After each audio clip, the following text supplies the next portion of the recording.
Bismillahirrahmanirrahim. Assalamualaikum warahmatullahi wabarakatuh. Di sini saya akan menjelaskan tentang etik legal caring atau keperawatan medical bedah. Oke, pada materi ini yang pertama yang perlu saya jelaskan adalah tentang etik. Apa sih etik itu? Oke. Etik adalah merupakan suatu tatanan etika yang telah disepakati oleh suatu kelompok masyarakat tertentu, itu tertentu. Oke. Artinya etika itu dibuat dan disepakati oleh sekelompok masyarakat. Tentunya ketika etika itu sudah dibuat, maka harus dipatuhi. Berbeda dengan norma. Norma pun harus dipatuhi, tetapi sanksi dan tatanannya tidak jelas, belum jelas. Tapi ketika etika profesi, kita harus mengikuti aturan tersebut. Kemudian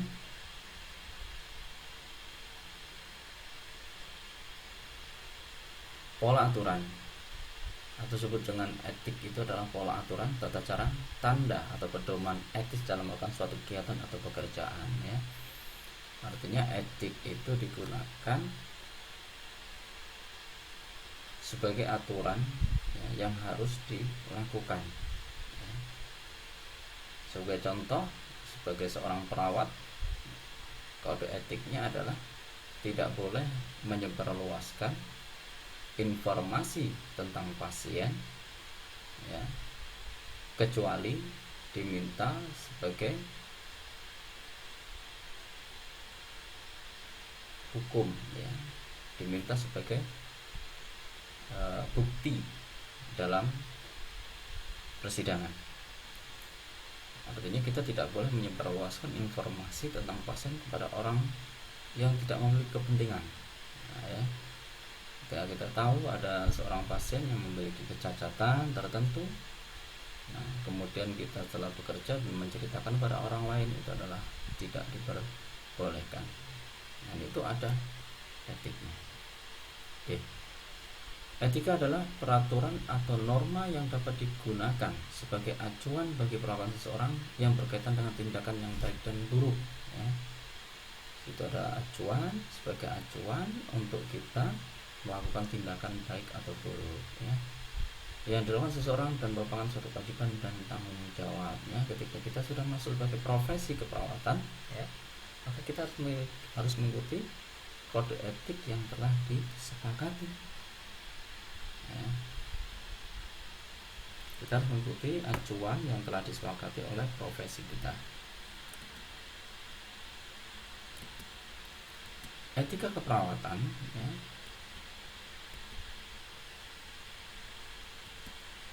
yaitu mengatur hubungan antara perawat dan pasien.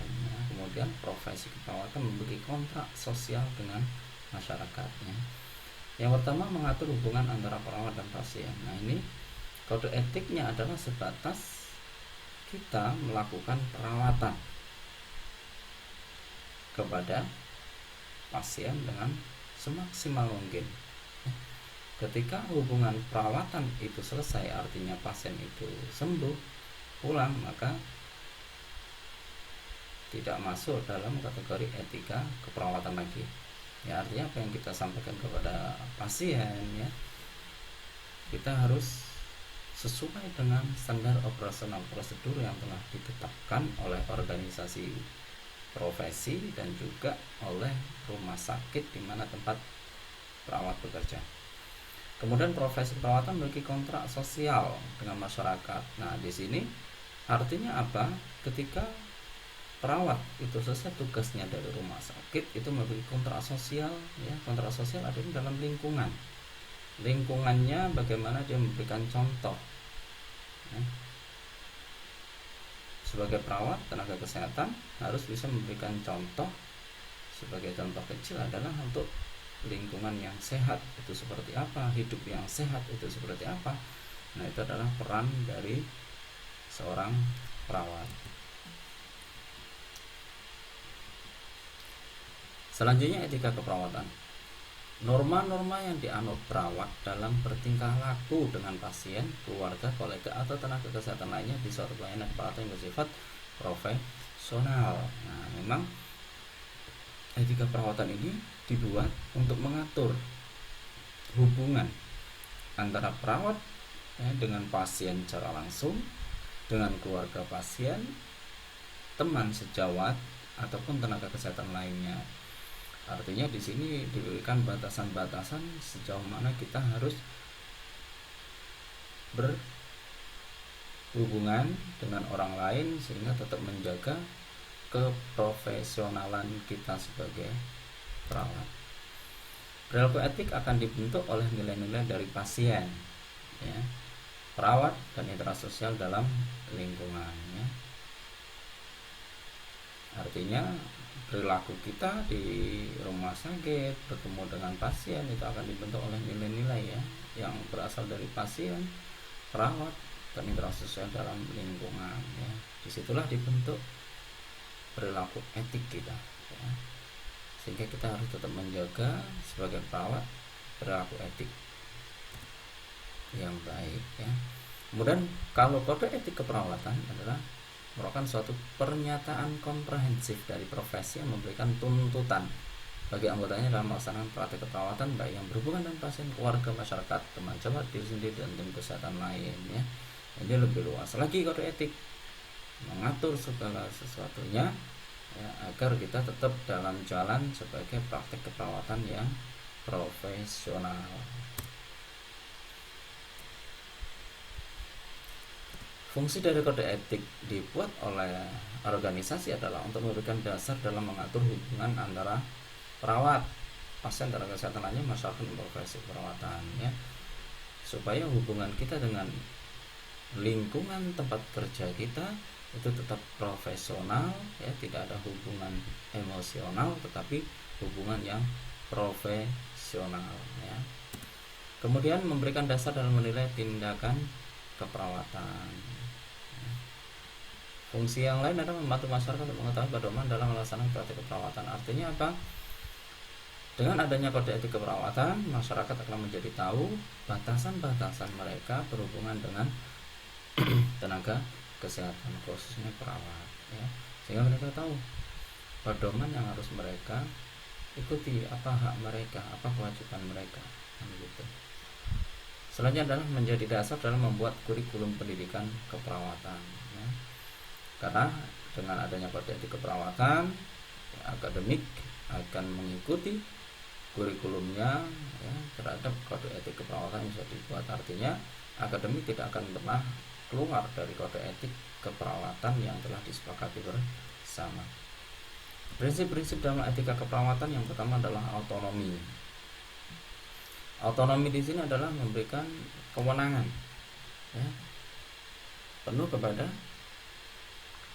perawat, ya, artinya memberikan kewenangan penuh kepada perawat untuk melakukan tindakan, tentunya tindakan yang sesuai dengan tindakan keperawatan, tidak melalui batas profesionalitasnya, ya. Kemudian beneficiensi artinya tingkat kemanfaatannya bagaimana dalam etika keperawatan ini, ya.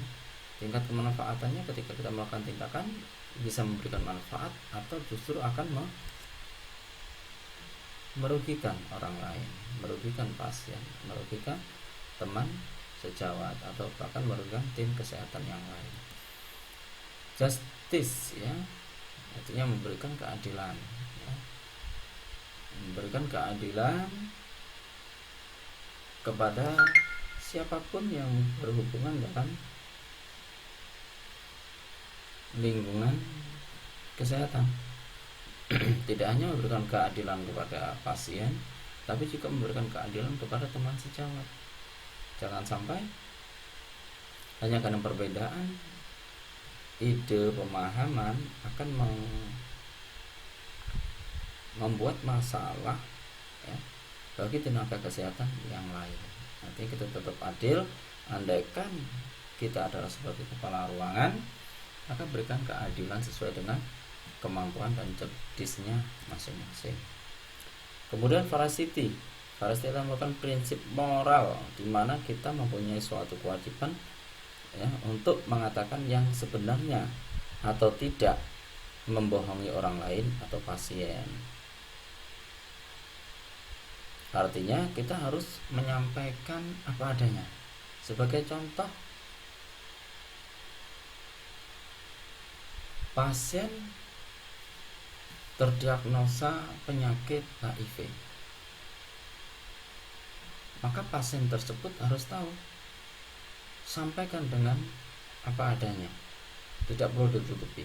Nah, kemudian tentunya harus meminta persetujuan dari si pasien. Informasi ini perlu tidak untuk disampaikan kepada keluarganya, tetapi kalau untuk disampaikan kepada pasangan hidupnya itu harus, karena penyakit tersebut bisa menular melalui pasangan hidup.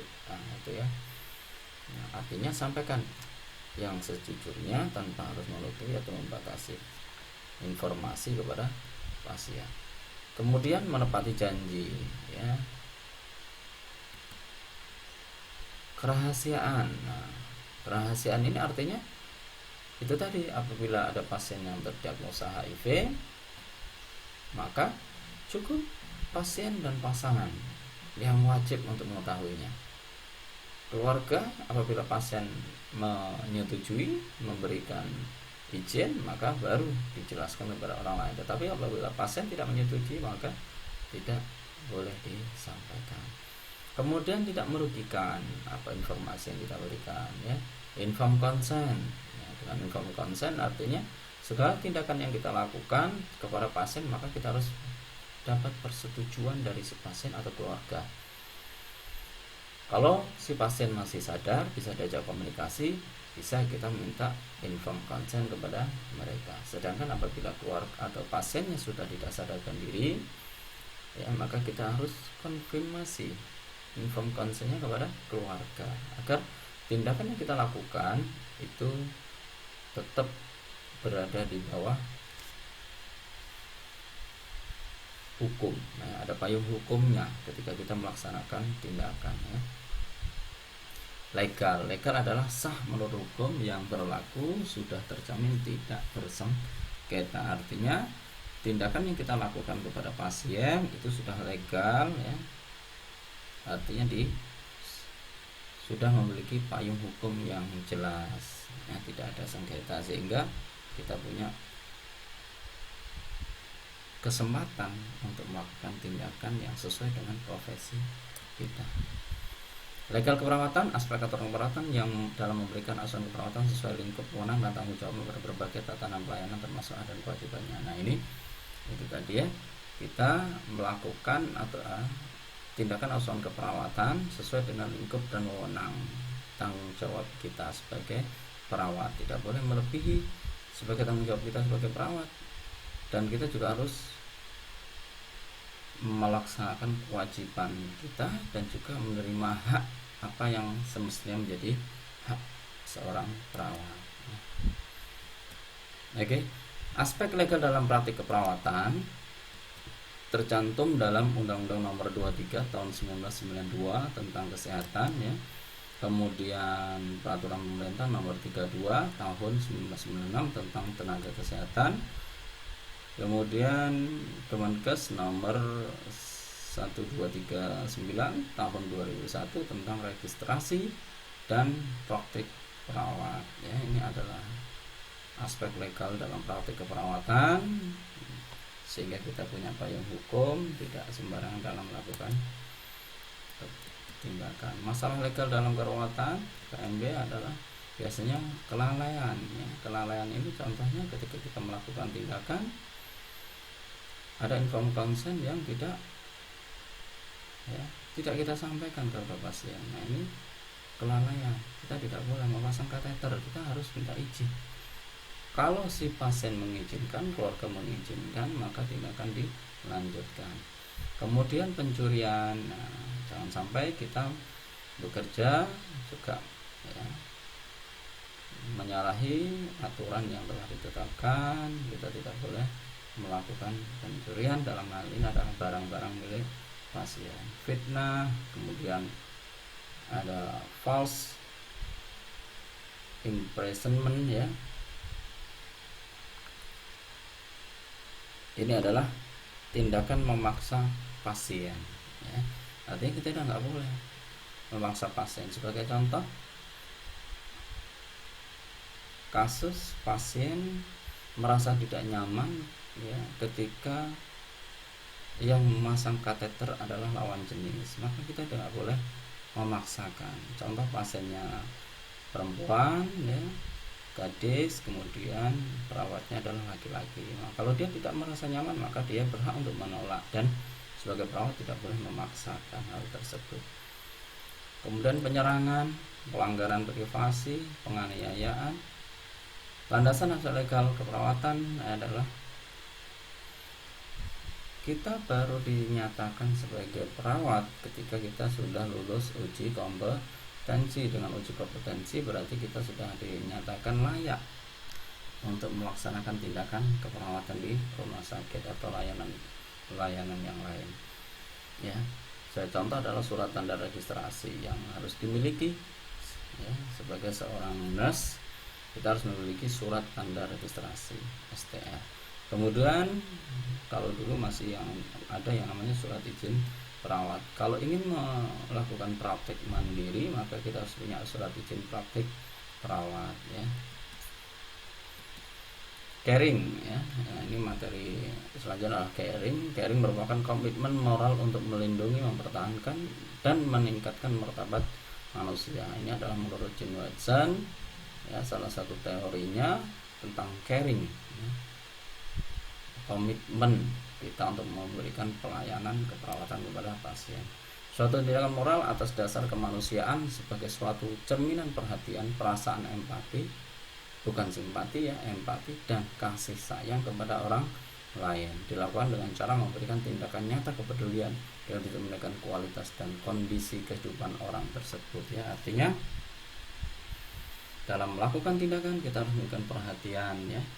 Bagaimana supaya muncul rasa caring kita kepada pasien adalah apabila pasien tersebut adalah laki-laki dan usianya seusia orang tua kita, maka kita harus menganggap bahwa orang tersebut sebagai ayah atau bapak kita.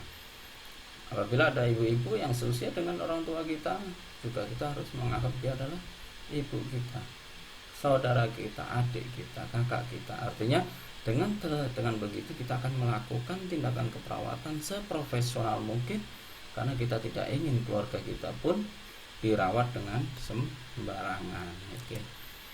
Caring merupakan inti dari keperawatan ya, karena memang keperawatan dari caring. Ditunjukkan sifat caring ditunjukkan melalui 5C ya. Yang pertama compassion, rasa kasihan ya.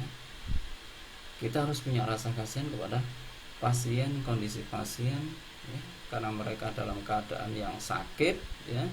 Jangan sampai rasa kasihan kita itu hilang hanya karena sudah terbiasa melihat kondisi pasien, kemudian kita pukul rata samanya dengan kondisi pasien yang lain. Tidak ya, tidak boleh seperti itu. Maka kita harus memperhatikan, berikan rasa kasih sayang ya, rasa kasihan kita kepada si pasien agar kita bisa lebih serius menangani. Jangan sampai ada ucapan, sebagai contoh ada pasien yang mengeluhkan nyeri, kemudian kita menyangkalnya dengan menjawab masa segitu aja nyeri. Nah, itu tidak boleh ya. Maka kita harus punya rasa kasihannya, tidak boleh sembarangan. Oke, kompeten artinya kita memiliki kemampuan. Kemampuan di sini adalah dalam melakukan tindakan keperawatan. Jangan sampai tindakan kita justru akan mencelakakan pasien karena kita tidak kompeten dalam melakukan hal tersebut ya. Confidence, kepercayaan, percaya diri ya. Percaya diri artinya kita harus pede dalam melakukan tindakan ya. Karena itu salah satu syarat ketenangan dalam kita melakukan tindakan ketika kita punya confidence. Conscience yaitu hati nurani. Kemudian komitmen, tanggung jawab dengan apa yang kita lakukan ya. Jangan memberikan tindakan kemudian dilempar kepada teman yang lain, teman sejawat yang lain. Sebagai contoh, ada pasien yang mau defekasi, kemudian Anda beri bispot. Setelah Anda beri bispot, ya, Anda pergi, tidak bertanggung jawab untuk kembali ya membersihkan, ya, melakukan tindakan kebutuhan dasar kepada pasien, ya. The top 10 caring behaviors, ya, pertama adalah attentive listening, artinya mendengarkan dengan perhatian, ya, dengan sangat perhatian, ya, yaitu mendengarkan setiap keluhan yang disampaikan oleh pasien dengan penuh perhatian. Comforting, yaitu memberikan kenyamanan pada pasien. Honesty, ya, kejujuran. Patience, ya, sabar dalam melakukan perawatan. Kemudian responsibility, bertanggung jawab, providing information so the patient can make an informed decision, artinya memberikan informasi yang sesuai kebutuhan si pasien. Apabila pasien ini ingin, Ibu, Bapak, ini harus segera dioperasi dengan tindakan sebegini, nanti Ibu akan dilakukan pembiusan, ya. Setelah itu masuk kamar operasi, operasi selesai perawatan. Nah, sampaikan juga indikasinya apa, kontraindikasinya apa, efeknya apa, ya. Prognosisnya bagaimana nantinya, sampaikan kepada pasien sehingga pasien akan mengambil keputusan. Ternyata setelah dilakukan operasinya 50-50, 50% berhasil, 50% gagal. Selama ini yang terjadi pada pasien yang lain, maka diberikan segalanya kepada si pasien. Jangan sampai si pasien tidak tahu bahwa tingkat keberhasilannya cuma 50%. Artinya apa? Kalau nggak berhasil berarti meninggal, kan itu ya.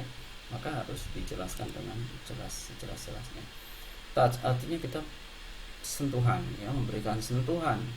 Karena biasanya pasien yang diperhatikan dia akan merasa lebih nyaman, ya, cepat sembuh karena senang. Sensitivity, artinya sensitivitas kita terhadap keluhan pasien harus ditingkatkan, ya. Peka dengan lingkungan, peka dengan kondisi pasien, ya. Jangan sampai kita santai-santai, tidak peka dengan kondisi pasien. Respect, berikan, ya, rasa hormat kita tidak boleh sembarangan. Mentang-mentang pasiennya tidak sadar, ya, kita melakukan hal yang di luar etika kita, ya. Kemudian calling the person by name, artinya orang itu akan senang ketika dipanggil nama, ya, dipanggil namanya orang itu akan senang. Kenapa? Dengan memanggil nama pasien, berarti pasien tersebut akan merasa bahwa dirinya diperhatikan. Kenapa diperhatikan? Karena kita tahu namanya, ya. Tentunya kita juga senang ketika dipanggil nama kita dengan orang yang mungkin jarang kita ketemui, tapi begitu ketemu dipanggil namanya, itu merasa bahwa diri kita diperhatikan, ya. Begitu juga dengan pasien, ketika Anda mendatangi pasien, panggil namanya, ya. Jangan sampai kita tidak kenal, tidak tahu nama pasien, itu sangat merugikan pasiennya. Kemudian adalah mission statement, ya. Ada values, ada goals, ya. Mari kita perhatikan. Ada practice of loving kindness, ya.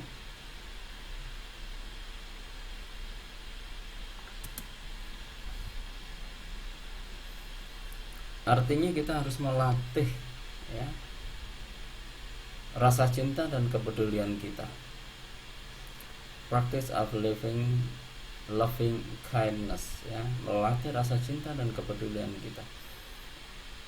Ini adalah aplikasi dari model caring, transpersonal weight, ya, dari Jane Watson. Kemudian yang kedua, menciptakan instillation of faith and hope, ya, menciptakan kepercayaan dan harapan. Ini yang penting. Jangan sampai pasien datang ke rumah sakit dia tidak punya kepercayaan sendiri. Artinya toh percuma saya masuk rumah sakit, nanti akhirnya juga mati juga. Jangan sampai seperti itu. Berikan kepercayaan dan harapan. Dengan seperti itu dia akan meningkatkan sugesti dan meningkatkan imunitas, ya, memperbaiki kondisi tubuhnya dengan secara sendirinya. Kemudian sensitivity to self and others, meningkatkan rasa sensitif terhadap diri sendiri dan sesama. Ini harus dimiliki oleh seorang perawat. Membangun, ya, having trust relationship, membangun pertolongan, kepercayaan hubungan manusia. Kemudian ada expression of negative and positive feeling, ya, mengungkapkan perasaan positif dan negatif, ya. Berikan kesempatan kepada pasien untuk menanyakan dua hal tersebut. Kemudian creative problem solving, menggunakan proses caring yang kreatif dalam menyelesaikan masalah, ya. Artinya kreatif, kita harus punya jiwa yang kreatif ketika menyelesaikan masalah pasien. Jangan sampai justru pasien tersebut tidak merasa nyaman. Kenapa?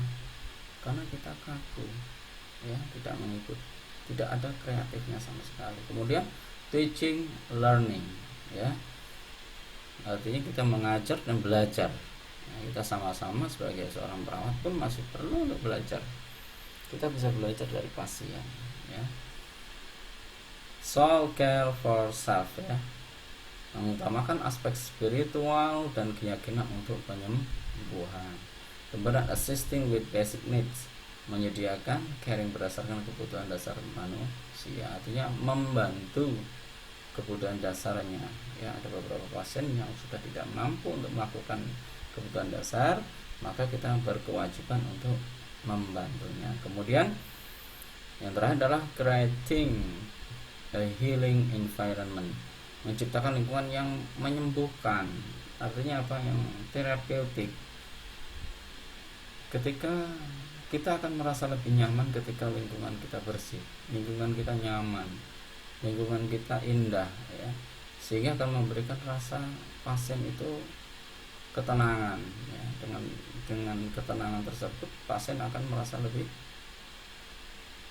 nyenyak tidurnya, nyenyak istirahat, ya, pikirannya jernih, ya, sehingga akan mempercepat proses penyembuhan. Itulah aplikasi model caring, ya, dari Jim Watson. Oke, komunikasi praktik KMB. Komunikasi adalah proses pertukaran informasi atau pengoperan lambang yang dilakukan oleh seorang individu yang menginformasikan komunikator kepada individu atau kelompok pendengar komunikan yang mempunyai tujuan baik komunikan maupun komunikator atau bisa keduanya. Artinya pertukaran informasi. Dalam praktik keperawatan kita harus, ya, bisa berkomunikasi. Komunikasi tentunya komunikasi yang dapat diterima oleh pasien. Pasien lebih paham dengan menggunakan bahasa daerah atau bahasa Indonesia. Kita harus pahami tersebut, ya. Kalau dia lebih paham dengan bahasa daerah, bantu untuk menjelaskan dengan menggunakan bahasa daerah. Jangan sampai informasi yang kita berikan tidak sampai. Kemudian ketika kita menyampaikan harus jelas sesuai dengan bahasa mereka. Artinya apa? Jangan katakan ibu tidak boleh tinggi protein, tidak boleh tinggi kalori, tidak boleh tinggi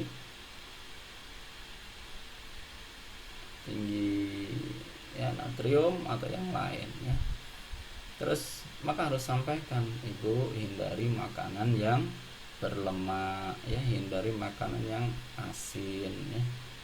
Jadi pasien bisa lebih paham dengan bahasa yang biasa, yang awam, ya, yang bisa dipahami oleh orang lain. Jangan gunakan bahasa yang tidak bisa dipahami. Kemudian komunikasi perawatan merupakan proses kerjasama dalam memberikan dan menerima informasi yang dilakukan oleh perawat dengan klien atau keluarganya yang bertujuan untuk mencapai kesepakatan tindakan keperawatan. Fungsi dari komunikasi yaitu fungsi sosial, ya. Kita sebagai makhluk sosial tentu harus berkomunikasi. Sebagai pendidikan, memberikan pendidikan kesehatan kepada pasien, ya, pemberian informasi, ya. Hiburan, ya, bisa memberikan hiburan kepada pasien atau keluarga. Kemudian sebagai motivasi ketika kita sudah, ya, ada beberapa pasien yang mulai down, ya, mentalnya sudah tidak baik, menyerah, pasrah, maka kita memberikan motivasi melalui komunikasi, ya, integrasi, ya, integrasi itu penggabungan, ya, komunikasi dengan tindakan kita kepada pasien, perdebatan dan diskusi. Lakukan diskusi yang sehat, lakukan perdebatan yang sehat dengan pasien, jangan sampai si pasien merasa kecewa, ya. Kemudian memajukan kehidupan. Tujuan dari komunikasi menyampaikan ide, info, berita, mempengaruhi orang lain, mengubah perilaku orang lain, memberikan pendidikan dan memahami orang lain. Kemudian elemen-elemen dari komunikasi yang tentunya adalah komunikator, yaitu sender, pengirim yang berbicara. Nah, harus ada komunikan, receiver, penerima. Ketika ada yang ngomong berarti ada yang mendengarkan. Jangan sampai dua-duanya berbicara sehingga tidak ada yang mendengarkan. Nah, adanya interaksi keduanya, interaksi yang timbal balik. Pesan disampaikan, harus ada umpan balik, ya. Ketika Anda memberikan pendidikan kesehatan kepada pasien, tanyakan kembali, apakah ibu sudah jelas? Kalau dia jawab sudah jelas, maka berikan kesempatan kepada ibu tersebut untuk mengulang apa yang telah disampaikan. Baik ibu, kira-kira ibu bisa menjelaskan sedikit saja tentang apa yang saya sampaikan tadi, ya. Artinya apa? Berikan kesempatan pada pasien untuk memberikan umpan balik.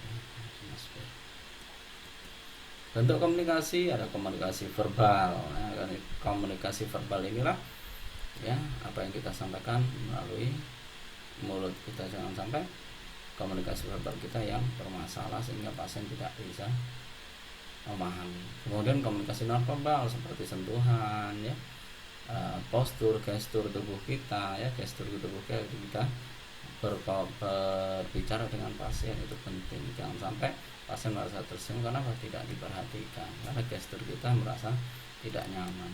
Yang perlu perhatikan seorang komunikator adalah penampilan kita, penguasaan pesan yang disampaikan, penggunaan bahasa yang sesuai dengan bahasa yang dapat dipahami oleh si pasien. Oke, itu saja yang dapat sampaikan tentang etik legal caring dalam keperawatan, ya. Terima kasih.